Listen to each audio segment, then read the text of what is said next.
পরশুদিন আমাদের যে লন্ডন ব্রাদারকে হত্যা করা হয়েছে, তারা প্রথমে আদালত অবমাননা করে চিন্ময় দাসের গায়ে আটকে দিয়েছে। এরপর ইন্ডিয়ান পররাষ্ট্র মন্ত্রণালয় যখন বিবৃতি দিল যে চিন্ময় দাসকে মুক্তি দেওয়া হোক, তখন তারা অ্যাগ্রেসিভ হয়ে গিয়ে আমাদের এই আইনজীবীকে হত্যা করে। অর্থাৎ ইসকনরা এখন ইন্ডিয়ার যে প্রোপাগান্ডা আসে সবগুলো বাস্তবায়নে কাজ করতেছে।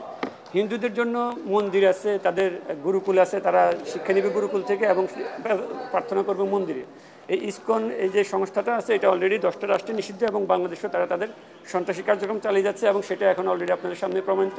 তারা কোর্টের কোনো আদর্শ মানে না, তারা ইন্ডিয়ার যে প্রোপাগান্ডা ছিল সেগুলো বাস্তবায়ন করার। ইন্ডিয়া যে অযাচিতভাবে বাংলাদেশের পররাষ্ট্র মন্ত্রণালয়ের কাছে একটা বিবৃতি পাঠালো যে তারা উনার জামিন চায়, উনাদের ইন্ডিয়াতে 3জন মুসলমান মসজিদ রক্ষাকে হত্যা হলো, সে ব্যাপারে তাদের কোনো বিবৃতি নাই। স্বর্ণা দাসকে বর্ডারে হত্যা করা হলো, সে ব্যাপারে তাদের কোনো বিবৃতি নেই। বাংলাদেশের নিপুণ রায়কে পুলিশ পিটিয়ে মাথা ফাটিয়ে দিল, গয়েশ্বরচন্দ্র রায়কে জেলে নিল, আমাদের নিতাই কুমার রায় রানের সিনিয়র উনাদেরকে জেলে নিল, তখন তাদের কোনো বিবৃতি নেই।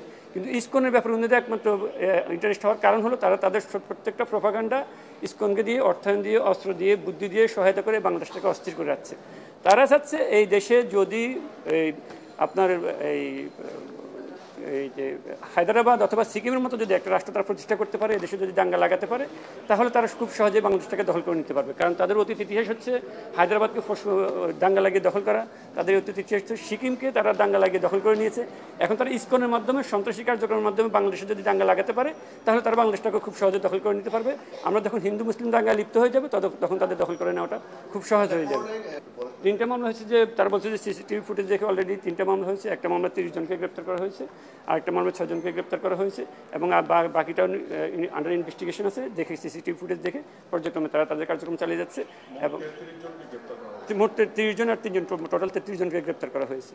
তো এই আদালত আজকে যে সমাধান দিল যে ইসকন নিষিদ্ধের ব্যাপারে যদি রাষ্ট্রযন্ত্র সর্বোচ্চ, কালকে আপনারা দেখছেন যে হাসনাত আবদুল্লাহ এবং সার্জিস আলম ওনারা 2 জনে কিন্তু ইসকন নিষিদ্ধের ব্যাপারে চট্টগ্রামে কথা বলছে এবং তারা আসার ব্যাপারেও তাদের গাড়ি কিন্তু অ্যাক্সিডেন্ট করছে। অর্থাৎ একটা ঘটনার সাথে আরেকটা ঘটনা কিন্তু জড়িত এখন এখানে দেখা যাচ্ছে। অর্থাৎ ইসকনের মূল উদ্দেশ্যই হচ্ছে আমাদের রাষ্ট্রটাকে অস্থির করে রাখা। এখন আমিও যেভাবে কথা বলতেছি বিকেল পর্যন্ত আমিও নিরাপদ থাকবো কিনা, এটাও কিন্তু আসলে এখন বাবার সময় হয়ে গেছে। বলছে যে বাংলাদেশে আমরা হিন্দু, বৌদ্ধ, খ্রিস্টান এবং যতটুকু ধর্মের অনুসারী আছে, আমরা প্রত্যেকটা অনুসারীরা খুব মিলেমিশে খুব সুন্দরভাবে বসবাস করতেছি।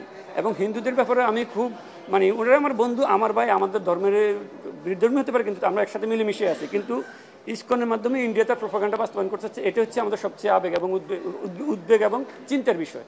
কারণ ইসকন ছাড়াও তো তাদের গুরুকুল আছে, তারা সেখানে শিক্ষা নিবে, মন্দির আছে, তারা সেখানে প্রার্থনা দিবে। ইসকনের এখানে তাদের কোর্ট অবমাননা থেকে শুরু করে আইনজীবী হত্যার মাধ্যমে তারা অলরেডি আমরা গত 5-7 বছর থেকে তাদের নিয়ে খুব সন্দেহ প্রকাশ করছিলাম যে তারা একটা কিছু করতে পারে। এখন তারা রাষ্ট্রযন্ত্রকে অস্থির করার জন্য তারা তাদের এজেন্ডাগুলো অলরেডি বাস্তবায়ন করে যাচ্ছে। কিন্তু আমাদের রাষ্ট্রের স্বাধীনতা সার্বভৌমত্ব রক্ষার জন্য আমরা যদি এখনই ইসকনকে নিষিদ্ধ না করি, এটা ভবিষ্যতে রক্তের হোলি খেলার মধ্যে দিয়ে নিষিদ্ধ হবে। কোর্ট বলছে যে আমরা ইন্ডিয়ার সাথে সমতার ভিত্তিতে যে সম্পর্ক আছে, আমরা সেই সম্পর্ক ভালো রাখতে চাই এবং আমিও বলতে চাই আমরাও ইন্ডিয়ার সাথে ন্যায্যতার ভিত্তিতে সম্পর্ক ভালো রাখতে চাই। কিন্তু আমাদের যদি এটা কোর্টের বাইরে, আমার বক্তব্য হচ্ছে যদি আমাদের নো ট্রানজিট দিলাম, তাদেরকে রোড ট্রানজিট দিলাম, তাদেরকে রেল ট্রানজিট দিলাম, কিন্তু আমরা কি পেলাম? এটা তো সমতার ভিত্তিতে, ন্যায্যতার ভিত্তিতে হলো না।